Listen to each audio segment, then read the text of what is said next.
అయ్యో అత్తయ్య కూర్చోండి. ఇదంతా ఎలా జరిగిందో నాకు అర్థం కావడం లేదు. చాలు ఆపు.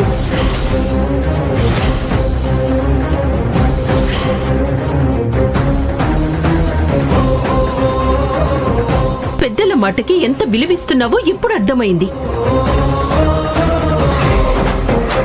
వదినా, ఏమైంది? ఎందుకు లేచారు?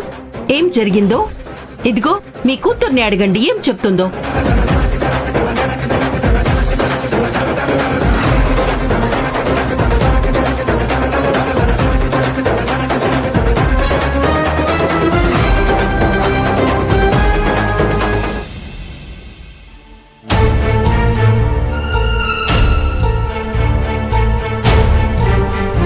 అమ్మా, కింద అత్తయ్య మామయ్య చేత ఏమేం మాటలాడిస్తున్నారో ఏంటో, కాసేపు అక్కడే ఉండి చూసొస్తానమ్మా.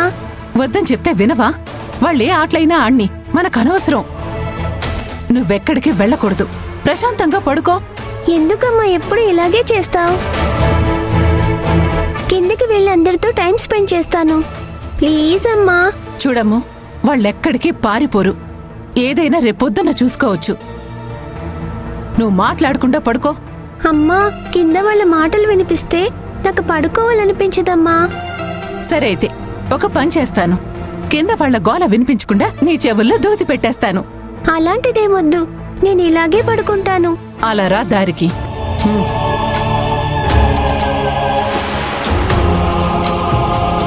ఇప్పటికే లేటైంది.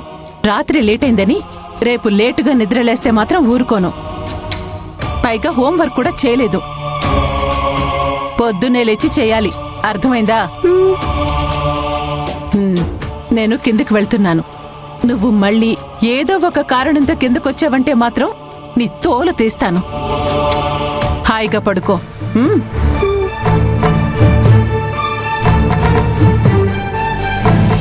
ఆహా, ఈ రోజు నేను అనుకున్నట్టుగానే జరుగుతున్నాయి.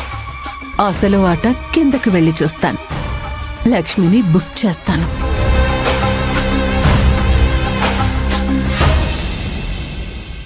పొద్దుని చెప్పిన తర్వాత కూడా నువ్వు ఇలాగే చేసావంటే ఏంటి అర్థం? పెద్దమ్మ ఏమైంది? భోజనం చేయకుండా అలా వెళ్ళిపోతున్నారేంటి? వెళ్ళిపోకుండా ఇంకేం చేయమంటావురా?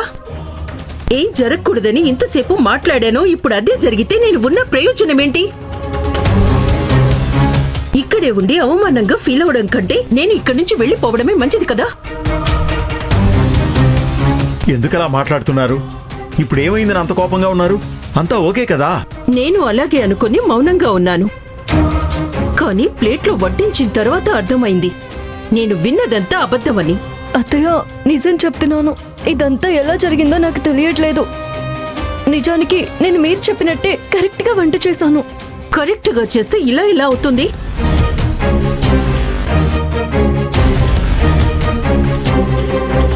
అయ్యో, అసలేం జరిగిందో కాస్త అర్థమయ్యేలా చెప్తారా? నీ కోడలికి వంట ఏం చేయమన్నానో అడుగు. లక్ష్మి, ఏమైంది లక్ష్మి? పెద్దమ్మ ఏం చేయమని చెప్పింది, నువ్వేం చేసావు?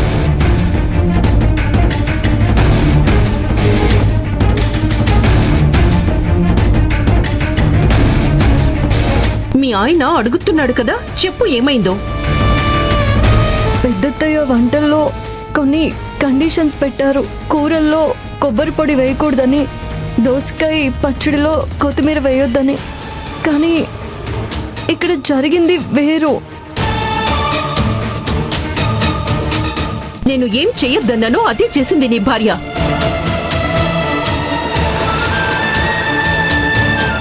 కూరల్లో కూరగాయ కంటే కొబ్బరి పొడి ఎక్కువ ఉందిరా.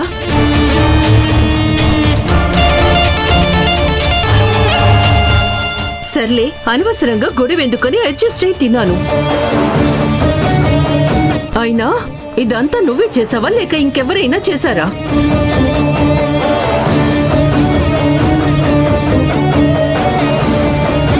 లక్ష్మి మేడం ఉన్నారా?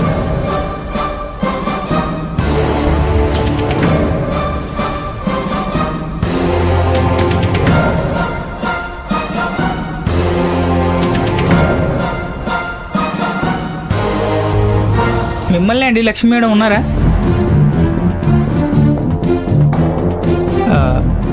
ఇక్కడ లక్ష్మి మేడం ఎవరండి? ఇందాక రైతా ఇవ్వడం మర్చిపోయాను మేడం. నా దగ్గరే ఉంది. Sorry madam.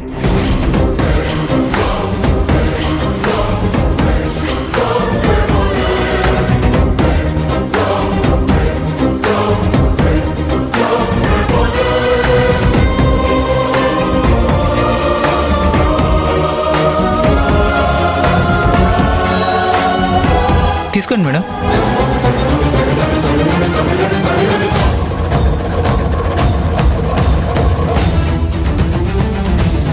ఏంటి లక్ష్మి, డెలివరీ బాయ్ వచ్చి ఆ రైతా ఎందుకు నీకిచ్చెళ్ళాడు?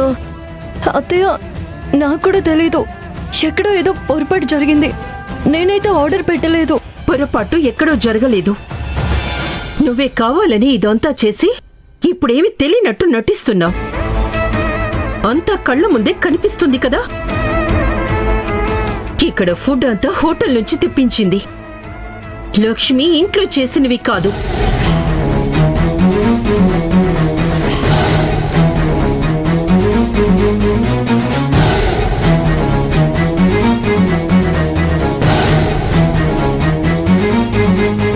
పెద్దమ్మా, ఏం మాట్లాడుతున్నావు? లక్ష్మి ఎందుకు హోటల్ నుంచి తెప్పిస్తుంది? లక్ష్మి వంటంతా కష్టపడి చేయడం నా కళ్ళారా నేను చూశాను. అంతెందుకు, నేను లక్ష్మికి హెల్ప్ చేశాను. లక్ష్మి వంట పూర్తి చేసేంత వరకు నేను తన దగ్గరే ఉన్నాను. లక్ష్మి అన్నట్టుగా ఎక్కడో ఏదో పొరపాటు జరిగింది పెద్దమ్మా. తను ఇదంతా కావాలని చేయలేదు. ఇక చాలు హరి, ప్రతిదానికి భార్యని వెనకేసుకొని రాకు. ఇది ఆర్డర్ చేయకపోతే డెలివరీ బాయ్ ఎందుకు వచ్చాడు? అక్క, అడ్రస్ మిస్ అయి ఉండొచ్చు కదా. మిస్ అయితే లక్ష్మి పేరెందుకు పిలిచాడు? వదినా, డెలివరీ బాయ్ వచ్చి ఎందుకు ఈ ఆర్డర్ ఇచ్చాడో నిజంగా నాకు తెలియదు వదినా. నేను ఆర్డర్ పెట్టలేదు. చాలా ఆపు లక్ష్మి, కళ్ళ ముందే ఇంత జరిగినా ఇంకా అబద్ధం చెప్తున్నా. పెద్దమ్మ దగ్గర మార్కులు కొట్టేయాలని భోజన హోటల్ నుంచి తెప్పించావు కదూ. నువ్వు చెప్పకపోయినా అందరికీ క్లియర్ గా అర్థమవుతుంది. లక్ష్మి, నువ్వు వంట బానే చేస్తావు కదా, మరెందుకు ఇలా చేసావు? లేదు, నా కూతురు లక్ష్మి ఇలా చేయదు. నేనెప్పుడైనా హోటల్లో తిందామన్నా వద్దు, ఆరోగ్యానికి మంచిది కాదని చెప్పేది. ఎంత కష్టమైనా ఇంట్లో తన ఒక్కతే ఉన్నా లక్ష్మి ఒక్కతే కష్టపడి వంట చేసేది. అలాంటిది ఈరోజు మేం భోజనానికి వస్తున్నామని తెలిసి కూడా ఇలా చేసిందంటే నేను నమ్మను. ఎక్కడో ఏదో పొరపాటు జరిగింది. తప్పు ఒప్పుల గురించి తర్వాత మాట్లాడుదాం. కళ్ళ ముందు కనిపిస్తున్న భోజనం గురించి చెప్పండి. నేను చెప్పినట్టుగా చేశానని లక్ష్మి చెప్పింది, కానీ ఇక్కడ ఒక్కటి కూడా నేను చెప్పినట్టుగా లేదు.